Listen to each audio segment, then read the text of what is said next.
আসসালামু আলাইকুম ওরহমতুল্লাহি ওয়া বারাকাতুহু। সম্মানিত ভিউয়ার্স, আজকে একটা ভিডিও নিয়ে আসলাম। আমাদের জগন্নাথপুরের আর্চ ব্রিজের কাজ খুবই দ্রুত হচ্ছে এবং ঢালাইয়ের কাজ শেষ হয়ে গেছে। আলহামদুলিল্লাহ, ঢালাইয়ের কাজ আমাদের শেষ হয়ে গেছে। অচিরেই ইনশাল্লাহ আমাদের কাজ শেষ হয়ে যাবে। আমাদের জগন্নাথপুরবাসীর জন্য সুখবর এটা।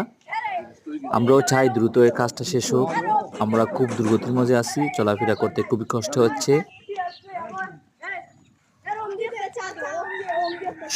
সবাইকে দেখার সুযোগ করে দিবেন। আর আমরা চাইবো যে দ্রুত কাজটি শেষ হোক। আমাদের খুবই কষ্ট হচ্ছে চলাফেরা করতে, এপার থেকে ওপারে যেতে খুবই কষ্ট হয়। তাই আমরা আশা রাখবো দ্রুত কাজটি যেন শেষ হয়, খুব ভালোভাবে কাজ হয়। আর আশা রাখি ভালো কাজ হবে। দেখুন শেষ পর্যন্ত ভিডিওটি ভালো লাগলে লাইক, শেয়ার, কমেন্ট করতে ভুলবেন না। সবাই ভালো থাকুন, সুস্থ থাকুন। আমাদের ভিডিওটি দেখার আহ্বান জানিয়ে বিদায় নিলাম। আসসালামু আলাইকুম।